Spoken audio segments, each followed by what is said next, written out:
Today, I wanted to talk about the Chicago Bears cap space, update the situation, and give more credit to Ryan Poles and the Chicago Bears front office. This roster was a disaster just 3 years ago, but on top of that, our salary cap was also a mess. But looking at our situation today, the salary cap is healthy. Ryan Poles and Ian Cunningham have almost completely eliminated the dead money issue that plagued this franchise over the last decade. On top of that, we currently have one of the most talented rosters we've had in a long time. To go with that, we still have $10.6 million in cap space for this season and currently have close to $75 million in cap space for next year. I've praised Ryan Poles a lot for the work he's done on this roster, and I remember a lot of people putting him down over the last couple of off seasons, saying he could have done more. But I don't think people realize how bad of a situation Ryan Pace put us in. I've talked in the past about how Poles' hands were tied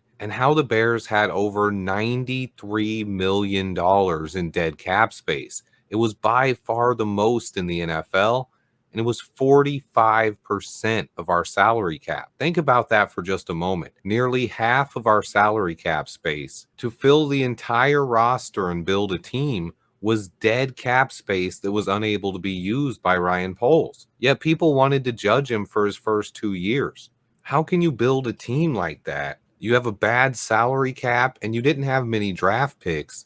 That's how the Ryan Pace era was, and that's what Ryan Poles walked into. Yet not only has he just made great decisions, he has completely turned around where this franchise is at. We've done a complete 180 from where we were when he took the job. The Ryan Poles era is just different. I've been talking about it for nearly 3 years now, but his work is finally starting to pay off.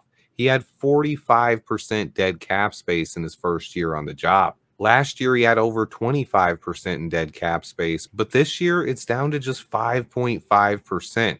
Think about this for a second. The Broncos only have 29.5% dead cap space this year after eating Russell Wilson's giant contract. The Broncos cut Russ and took a dead cap hit of $53 million.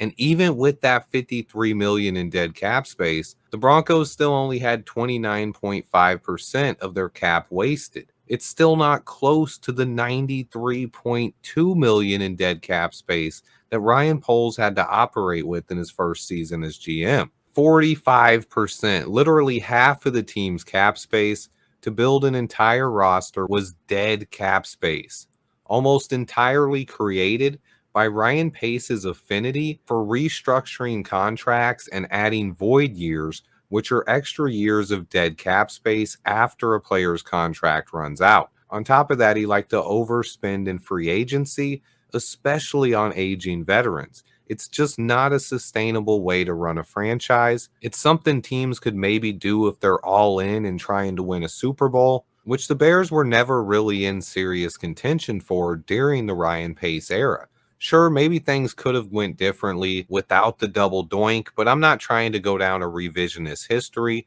The bottom line is we were not Super Bowl contenders, yet Ryan Pace continued digging our franchise into a deeper and deeper hole. But yet somehow Ryan Poles has not only just climbed out of the hole, but put this team in an incredible position going forward. He has the dead cap hit number all the way down to just 5.5% this year. But next year, currently there's just $100,000 in dead cap hits, which sounds like a lot of money to us, but most teams in the NFL have millions and millions of dollars in dead cap hits. And we're just talking about how Ryan Poles is at over 130 million in dead cap hits in his first 2 seasons with the Bears. So as we sit here today, less than 1% of the salary cap is dead cap space. On top of that, he doesn't have any bad contracts that he's written, so there's most likely not going to be any more dead cap hits added either. He's done a great job of protecting this franchise's future. Not only has Ryan Poles fixed the mistakes that Ryan Pace has made, but he's also put this franchise in a better position than it's been since probably way back to the '85 Super Bowl team. The complete overhaul he's done on this roster and the future of this franchise is remarkable. I actually thought that Ryan Poles should have won GM of the Year last season after making what I consider the best trade in NFL history by fleecing the Carolina Panthers. Let's revisit that trade though for a moment. The Panthers got Bryce Young. The Bears got Caleb Williams, DJ Moore, Darnell Wright, Tyreek Stevenson, Torrey Taylor, and have a second round pick next year. Just absolute craziness. But I believe that Pole's resume going into this season is even stronger. After landing Caleb Williams and Rome Odunze inside the top 10, he also stole Keenan Allen from the Chargers. Then he signed DeAndre Swift and Kevin Byard, and I think he's just completely transformed the future of this franchise. Our salary cap is in tremendous shape. We have almost all of our draft picks going forward with an extra second rounder, meaning that Ryan Poles continues to have a ton of flexibility to make more big moves going forward. And this team is now in position to add more players and more talent, even a couple of big contracts over the next 4 years before we get done with Caleb Williams' rookie contract. Basically, we have a real chance to compete going forward thanks to Ryan Poles and Ian Cunningham. But since I mentioned Ian Cunningham, I do want to touch on one point.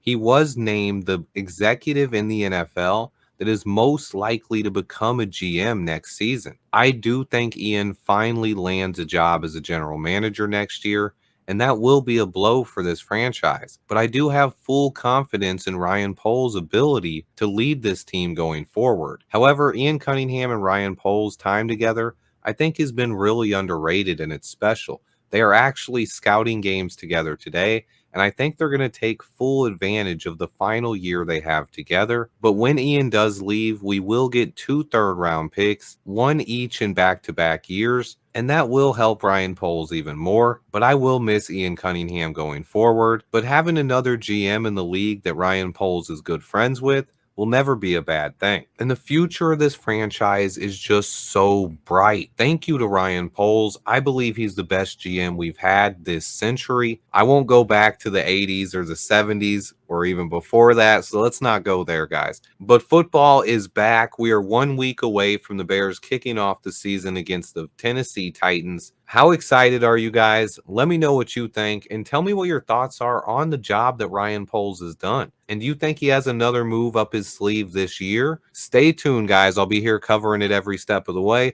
Remember to hit that like button for me, and until next time, bear down.